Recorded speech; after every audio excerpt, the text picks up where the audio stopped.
Hello shooter. आज का हमारा बातचीत करने का विषय है कि बहुत से शूटर का सवाल है कि उनकी कलाई, उनका हाथ, उनका कंधा या उनकी कमर झटका देते हैं फायर करते टाइम। कई सारे शॉट अच्छे चलने लग रहे हैं, कार्ड अच्छा चलने लग रहा है आपका, लगातार 9-10 हिट करते हैं आप, राइफल में हो या पिस्टल में, लेकिन अचानक से 8 या 7 आ जाता है। तो इस झटके को रोकने के लिए हम क्या कर सकते हैं? तो शूटर, आपको ध्यान रखना होगा इस बात का। अगर आप शूटिंग स्पोर्ट में अपने बॉडी मसल का कोई भी झटका रोकना चाहते हैं तो सबसे पहले आपको प्रैक्टिस बहुत ही हार्ड करनी पड़ेगी। आपकी बॉडी का वो ही मसल झटका देता है जो अकड़ा हुआ है या फिर जो थका नहीं है प्रैक्टिस करके। आप मेरी इस बात का मतलब समझिए। जो बॉडी पार्ट आपकी मेहनत में, प्रेस में नहीं आता, दबाव में नहीं आता है, तो वो बॉडी पार्ट अचानक से झटका देगा। एक सिंपल सा इसका मेथड है। अगर आपको किसी भी मसल को रिलैक्स करना है बॉडी की, तो उस बॉडी मसल की आपको एक्सरसाइज बढ़ा देनी चाहिए। जैसे ही वो मसल थक जाएगी, एक्सरसाइज से या आपकी प्रैक्टिस के दौरान वो थकना शुरू हो जाएगी मसल, तो वो झटका देना बंद कर देगी। झटका वो ही मसल देती है जिसकी आप कम प्रैक्टिस करते हैं। यानी आपकी कलाई झटका दे रही है, जैसे आपकी कलाई पे जोर आने लगता है, प्रेस आने लगता है, वो दर्द करना शुरू कर देती है। आप शूटिंग छोड़ के बैठ जाते होंगे, जिसके कारण वो थक नहीं पाती, तो वो झटका देना शुरू करेगी। तो यहाँ तक शायद आप मेरी बात समझ पाए होंगे कि यदि आपको आपकी बॉडी मसल के झटकों को रोकना है तो उस बॉडी पार्ट की एक्सरसाइज और प्रैक्टिस को बढ़ा दीजिए। आपकी बॉडी पार्ट इमीडिएटली झटका मारना बंद कर देंगे। एक तरीका ये है। दूसरा तरीका, एक साइकोलॉजिकल तरीके से आप अपने बॉडी मसल को पकड़ के रखते हैं दिमागी तौर पे, कि जैसे आपका ट्रिगर प्रेस हो रहा है और उस टाइम आपके मन में भावना है, दिमाग में एक फीलिंग है कि मैं अपनी कलाई का झटका नहीं आने दूंगा, मैं अपने कंधे का झटका नहीं आने दूंगा, मैं ट्रिगर को प्रेस करते टाइम अपने बॉडी मसल को रिलैक्स रखूंगा। यानी दिमागी तौर पे उसको पकड़ के रखना, झटका ना आने देना साइकोलॉजिकल तौर पे। तो ऐसे भी आप इस झटके को रोक सकते हैं।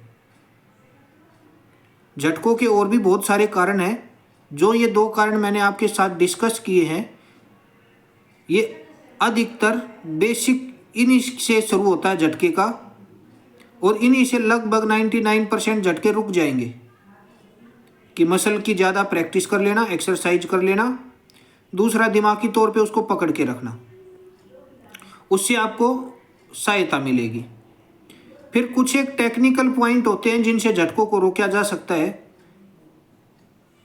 जैसे कि हम राइफल शूटिंग में अगर देखें, राइफल शूटिंग के अंदर ज़्यादातर झटका कंधे का, कमर का या गाल का आता है।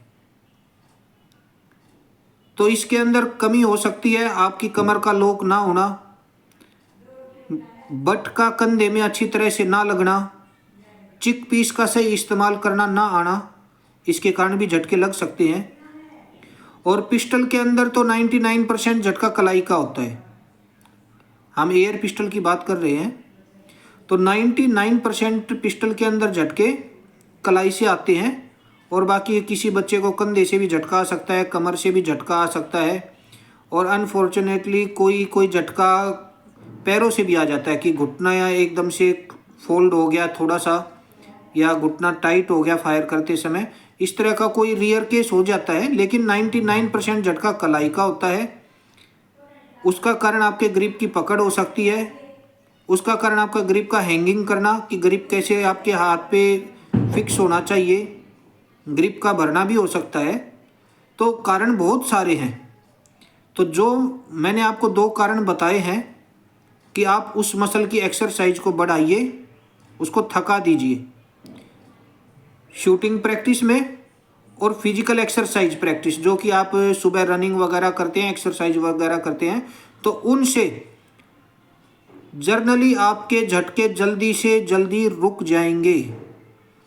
और अगर कोई मसल आपकी प्रैक्टिस करते टाइम दर्द करती है और दर्द इतना है जो आप सहन कर सकते हैं, तो उस टाइम पे ब्रेक ना लें, तो इससे आपको झटके कम आएंगे और आपकी शूटिंग बेहतर होगी। तो शूटर, आज की वीडियो में इतना ही था। मैं रमेश काद्यान, इंटरनेशनल शूटर। यदि आपका कोई शूटिंग से संबंधित सवाल होता है तो आप मेरे व्हाट्सएप नंबर पे हमें भेज सकते हैं। 2 अंतर्राष्ट्रीय शूटर निःशुल्क बिना किसी फीस के आपको सुझाव देने को तैयार हैं। हमारा मकसद शूटिंग स्पोर्ट्स में खिलाड़ियों की मदद करना है। हमारी इस मुहिम का हिस्सा बने और हमें इस कार्यक्रम को आगे बढ़ाने में मदद करें। तो आप मेरे व्हाट्सएप नंबर पे सवाल भेज सकते हैं अपने। मेरा व्हाट्सएप नंबर है 8587895168। धन्यवाद।